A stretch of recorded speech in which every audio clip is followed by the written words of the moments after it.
మళ్ళీ మీ ఈ విషయానికి వస్తే ఫినాన్షియల్ థింగ్స్కి మీరు ఇల్లు అమ్మేసి దీంట్లో ఉంటున్నారు. ఇప్పుడు ఎప్పుడైనా ఆ ప్లేస్కి వెళ్తున్నప్పుడు ఆ కార్ మా ఇంటి ముందు నుంచి వెళ్తున్నప్పుడు మీ ఫీలింగ్ ఎలా ఉంటుంది? ఏముండదండి ఫీలింగ్, ఏముండదు, ఇల్లే కదండి.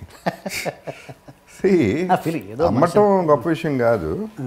నేను అనేది ఇది మెటీరియలిస్టిక్ అండి. ఇప్పుడు మెటీరియలిస్టిక్ థింగ్స్, అందుకనే ఇప్పుడు నా థింకింగ్ వేరండి. ఇప్పుడు డబ్బు అనేది ఒక రేంజ్ వరకే డబ్బుకి రెస్పెక్ట్ ఇవ్వాలి.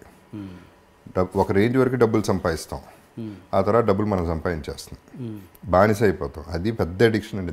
దాని అంత పెద్ద జబ్బు ఇంకోటి లేదు. సిగరెట్లు, మందు, గ్యాంబ్లింగ్ కాదు, డబ్బు పిచ్చి అనేది ఒక పెద్ద జబ్బు. ఇప్పుడు అది కనుక ఆ గ్రిప్లోకి వెళ్తే మనుషులు కనపడరు, హార్ట్లు కనపడవు, ఏవి కనపడవు. మర్డర్ చేసినా డబ్బులు సంపాదించాలి, బ్రదర్ చచ్చిపోతే ఆస్తి వస్తుంది మనకి సగం, ఫాదర్ చచ్చిపోయి ఎప్పుడు చేస్తాడా, డబ్బులు ఇస్తాడు, ఈ ఆలోచనలు కదా ఉండేది ఫైనల్లీ. అండ్ డబ్బుకు కూడా ఒక లిమిట్ ఉంటుందండి. మీరు క్లియర్గా ఆలోచిస్తే ఎంతమంది వేల కోట్లు పెట్టుకుని ఏం చేస్తున్నారండి లైఫ్లో? నాకు ఉందంటున్నారు, ఓకే, ఉండి ఏం చేసుకుంటున్నారు? నిద్రలేదు కొంతమంది కాన్స్టిపేషన్, కొంతమంది డయేరియా, రకరకాల మనుషులు. కొంతమంది వేల కోట్లు సంపాదించి జైలుకి వెళ్ళే వాళ్ళు ఉన్నారు. కొంతమంది అంటే జెన్యున్ క్రైమ్ చేశారో లేదో పక్కన పెట్టండి, కన్విక్షన్ పక్కన పెట్టండి. I'm saying what is the final. అందుకనే నేను డబ్బులు అనేది that is a part of life తప్ప, శుభలగ్నంలో డైలాగ్ లైఫే కాదు, ఇది మొత్తమే డబ్బే లైఫ్ కాదు అనే దాని మీద ఈ గ్యాంబ్లింగ్ కూడా ఐ వుడ్ సే దాంట్లోంచి వచ్చిన ట్రేటేనండి.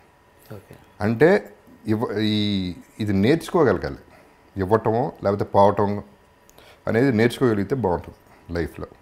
ఇప్పుడు for example I was doing fine అండి. ఒకప్పుడు నా car Land Cruiser Prado. That was the best car, ఇండస్ట్రీలోనే బెస్ట్ కార్ నేను కొంది.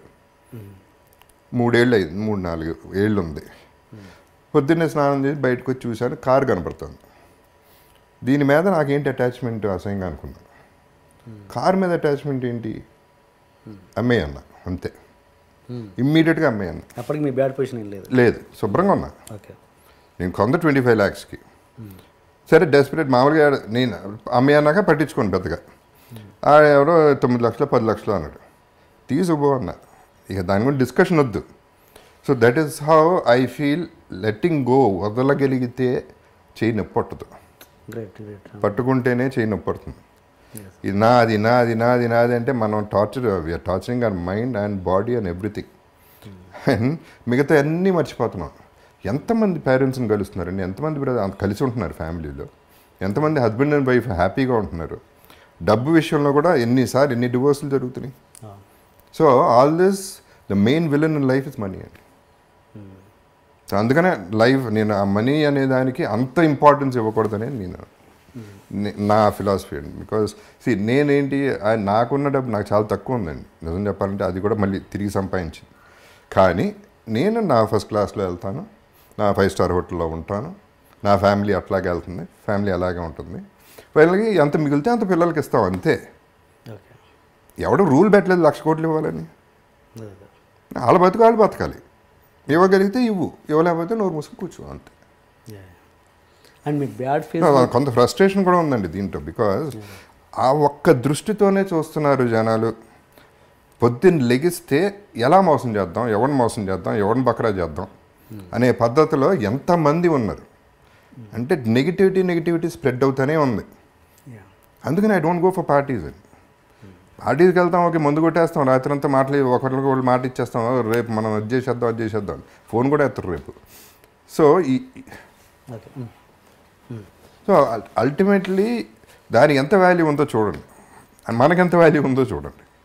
సో మనిషికి వాల్యూ ఇస్తున్నావా, డబ్బుకి వాల్యూ ఇస్తున్నావా అనేది ఇంపార్టెంట్ పాయింట్. మీరు అన్నారు ఇప్పుడు నా 5-starలో ఉండాలి, నా ఫ్యామిలీని అలాగే. నేను 5-starలోనే ఉంటాను, 150 రూపీస్ రూమ్లో కూడా ఉంటానండి. అది కూడా ఉంటా. I'm telling I can afford. అంటే నేను మీ బ్యాడ్ ఫేజ్లో కూడా అలా ఫ్యామిలీకి చూపించారా? అలా చూపించిన పరిస్థితి కూడా వచ్చిందా మీకు? వచ్చిందండి సిచ్యువేషన్. అంటే ఒకటి ఏంటంటే ఆ ఫ్యామిలీకి చాలా వరకు లాస్ట్ 1 year వరకు ఏం తెలియదు, అది నేనేం చెప్పలేదు ఎవరికి. So I had to maintain. వాళ్ళు అడిగింది ఇవ్వటం వరకు చేసాం, అంతవరకు చేసాం. అప్పు చేశాను, 60% ఇంట్రెస్ట్ కట్టిన రోజులు కూడా ఉన్నాయి. సో అవన్నీ దట్ ఈస్ మై ప్రాబ్లం. పెళ్లి చేసుకున్నాం, పిల్లలు కన్నాం, వాళ్ళని చూసుకోవాలి, ఎలా చూసుకుంటాం అనేది నా ప్రాబ్లం. సో అది అప్పు చేశాను, దానివల్ల అప్పులు పెరిగిపోయినాయి, ఇంట్రెస్ట్లు పెరిగిపోయినాయి, వాట్ ఎవర్ హ్యాపీ. అది నేను పడ్డాను, ఆ గొడవంతా నేను పడ్డాను. ఏమంటే కంపేర్ చేసుకుంటే what is my problem in life? I don't have a problem ఉందనుకుంటే ప్రాబ్లం అండి. ఫర్ ఎగ్జాంపుల్ నిన్న సంజు సినిమా చూశాను, సంజు దత్ లైఫ్ చూశాను. ఆ లైఫ్ చూసిన తర్వాత నా లైఫ్ ఎంత గొప్ప, ఎంత హ్యాపీగా ఉంది. సో రివర్స్లో ఫీల్ అయితే నోబడి హ్యాపీ, సాటిస్ఫాక్షన్ లెవెల్ ఎక్కడ ఉంటుంది? నేను అందరికీ చెప్పేది ఒకటేనండి, ఇప్పుడు నేనున్నాను, జగపతి బాబు ఇక్కడ ఉన్నాడు, అక్కడ లేడు, ఇక్కడ ఉన్నాడు. దీని కింద ఎంతమంది ఉన్నారు? వీళ్ళందరికంటే పైన ఉన్నా కదా. అక్కడికి చూస్తా, అక్కడికి వెళ్తే బాగుంటుందని ఆలోచిస్తా, కానీ ఇక్కడ హ్యాపీగా ఉన్నా. అలా ఆలోచించగలిగితే will have much more love in the society. That is what I'm trying to say. నేను ఇంతకుముందు ఇప్పుడు ఇల్లు అమ్మేయటం అనేది అసలు నేను లేను కూడా లేను యాక్చువల్లీ. ఇల్లు అమ్మేసినాక నేను వైజాగ్లో లెజెండ్ షూటింగ్ చేస్తాను, వైఫే ఖాళీ చేశారు.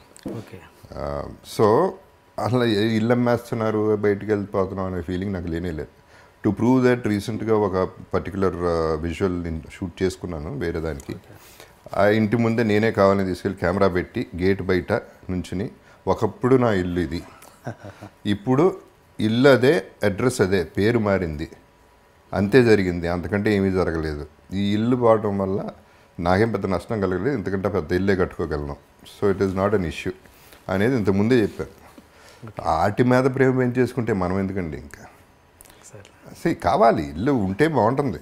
బ్రహ్మాండమైన ఇల్లు కట్టడం చాలా ఖర్చు పెట్టి చాలా మంచి ఆర్కిటెక్ట్తో బ్రహ్మాండమైన ఇల్లు, అందరూ వచ్చేవారు, అందరికీ విపరీతంగా వచ్చేది, అందరికీ 300 రోజులు భోజనం పెట్టేవాడిని. So wonderful times we had, all that is okay fine. But situation అది అయితే ఏమవుతుంది ఏమంటే, ఇప్పుడు హాస్పిటల్కి వెళ్తే పేషెంట్ని చూడటానికి ఒక రూమ్కి వెళ్తే పేషెంట్ చచ్చిపోయాడు, వేరే పేషెంట్ వచ్చేసాడు, పేరు మారిపోయింది, అక్కడ మనిషే పోయాడు అక్కడ. అంత సింపుల్గా జరుగుతుంది. ఇల్లు, కారు ఇట్లాంటివన్నీ అంత సీరియస్గా తీసుకుంటే I don't think you're giving value to your life. ఉన్నాయండి, అన్ని డబ్బులు ఉంటే ఏదన్నా చేసుకోండి. రామ్ గోపాల్ వర్మ గారి రిలేషన్షిప్ ఏమిటి మనీ తోటి, other than the fact that it is a means, it's an energy? నాకు అబ్సల్యూట్గా మనీ అనేది నేను చెప్తే నమ్మరు. నేను లాస్ట్ 30 yearsలో డబ్బులు అనేది నేను ముట్టుకోలేదు ఎప్పుడు. I never touched money. అంటే నాకు ఎప్పుడు కూడా ఒక రకమైన ఒక అంటే something about it turns me of. అదేంటో నాకు అదొక మెంటల్ బ్లాకా ఏంటని నాకు కూడా అర్థం కాదు. I hate looking at accounts, I hate looking anything to do with money. You know, చాలా ఆలోచించిన తర్వాత నాకు ఒకే ఒక సొల్యూషన్ ఏమొచ్చిందంటే నా మెంటాలిటీకి, I use to hate maths. School కాలేజ్లో మ్యాథ్స్ అనే సబ్జెక్ట్ అస్సలు నాకు నచ్చేది కాదు. అదొక రీజన్ అని అనుకుంటున్నాను. బికాజ్ డబ్బులు is connected to accounts and mathematics in a way. That is only reason. Yeah. But no other judgment. Yeah. So, నా వెల్త్ ఏంటి? అప్పుడు నాకు మనీ లేదు, నాకు ఐడియాస్ ఉన్నాయి. But ideas also become a converter of energy. నాకు idea వచ్చినప్పుడు that generates money for the making that into A physical entity. So నా దగ్గర క్రెడిట్ కార్డ్స్ ఉండవు, నా దగ్గర ఏముండవు. నాకు ఎప్పుడైనా ఒక ఎనర్జీ అంటే ఎందుకంటే నన్ను డబ్బు ఇస్తే ఎనర్జీ వస్తుంది కాబట్టి నా ఐడియా ఇస్తే నాకు ఎనర్జీ వస్తుంది. So my money is my ideas. So డబ్బులు 30 ఏళ్లలో చూడలేదని చెప్పారు. మీకు డబ్బులు ఇవ్వరా మీరు డైరెక్ట్ చేసినప్పుడు? అంటే నేను ఇప్పుడు ఎవరెవరు చూస్తూ ఉంటాను నా ఆఫీస్లో, బట్ నాకు చెక్ డ్రాఫ్ట్కి తేడా తెలియదు, నాకు ఏంటో తెలియదు. నాకు అసలు మీకు చికాకు తప్ప ఇష్టం లేదు డబ్బు అంటే. నీకు ఇంకొక ఎపిసోడ్లో చెప్పాను, as long as I get up in the morning, నిద్రపోయే వరకు ఆ రోజు నేను తలుచుకుంటే అది చేయగలిగితే దానికి కావాల్సిన ఎనర్జీ నాకు నా ఐడియాస్ నుంచి వస్తుంది, నాకున్న వాట్ ఎవర్ వర్క్ కెపాసిటీ నుంచి వస్తుంది, దాని నుంచి వస్తుంది.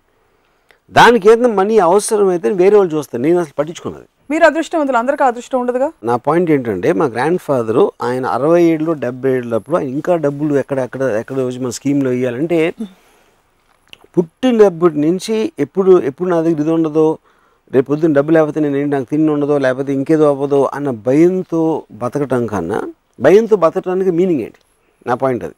రేపు పొద్దున ఉండదేమో, రేపు ఎల్లుండి వెళ్ళిపోతుందేమో అని దాంట్లో మీరు కంటిన్యూస్గా ఏమీ చేయకుండా దాన్ని దాచేసి డిపాజిట్లు పెట్టి ఎఫ్డీలో పెట్టేస్తే అలాంటప్పుడు బతకడానికి అవసరం ఏంటంటే, అంటే అసలు ఏ సేవింగ్ భయం, ఇది జస్ట్ కేర్ అంతే.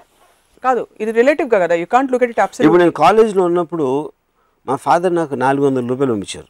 ఈ 400 రూపీస్ ఆ రోజుల్లో ఆబ్వియస్లీ మెస్ బిల్లో ఇవో అన్ని రకరకాల వాట్ ఎవర్, అది నేను మొత్తం ఫస్ట్ డే ఖర్చు పెట్టాను. తర్వాత ఏం చేసేవారు? ఐ డోంట్ నో, వెళ్ళిపోయింది లైఫ్ అలాగే. అంటే అప్పుడు ఇంకొకలాగా రోడ్డు మీద పడి తిరగటమే. కుక్క బతుకుతుంది కదా, కుక్క బతికి మనం ఎందుకు బతకలేం? ఏదో నా ఫ్రెండ్సో ఇదో అదో what ever something will happen, everybody is alive you know. So the point is, ఆ రోజు 400 రూపీస్ తోటి నేను ఒక రెస్టారెంట్కి వెళ్ళి బియర్ తాగి చికెన్ బిర్యానీ తిని సినిమా ఒక 5-6 సార్లు చూసి వడవర్ అలాంటివి చేసి ఆ పవర్ ఉన్నంతసేపు దాన్ని సేవ్ చేయకుండా ఖర్చు పెట్టడం అంతే. మీరు ఆ 400 రూపాయలు ఖర్చు పెట్టేస్తున్నప్పుడు మీ స్టేట్ ఆఫ్ మైండ్ ఏంటి? ఆప్షన్ ఏ అయిపోయాయి చూసుకుందాం లేదు తర్వాత, ఆప్షన్ బి నాకు రేపు ఉంటాను లేదు తెలీదు, ఇవాళ బతికితే చాలు 400 రూపాయలు ఖర్చు పెట్టి, లేదా ఆప్షన్ సి మళ్ళీ కావాలంటే అవసరం అయితే నాన్నే పంపిస్తారు, ఏముండేది? What would go? నాన్న పంపించి ఎప్పుడు అడగలేదు మళ్ళీ. I never did that. I know as long as your అంటే ఇప్పుడు ఎనర్జీ ఉంది నా దగ్గర, డబ్బు అంటే ఎనర్జీ, కన్వర్టబుల్ ఎనర్జీ ఉంది. సో లైఫ్ అనేది నా టైం వెళ్ళిపోతుంది. I value time the most, ఎందుకంటే మిగతా అన్ని వస్తాయి వెళ్తాయి కానీ టైం అనేది వెళ్ళిపోతూనే ఉంటుంది. సో ఆ టైంలో నాకు ఒక ఎంజాయ్ చేసే ఒక పరికరం నా దగ్గర ఉందంటే నేను ఎంజాయ్ చేస్తాను, because I want to live my life intensely and at that time. దాని తర్వాత మధ్యాహ్నం ఏంది రాత్రి ఏంది చూద్దాం, and it works, it work for me at least, it works for lot of people. Bridge దగ్గరకు వచ్చినప్పుడు క్రాస్ చేస్తే చాలు, అది తర్వాత చూసుకుందాం, అప్పుడు వచ్చినప్పుడు చూసుకుందాం.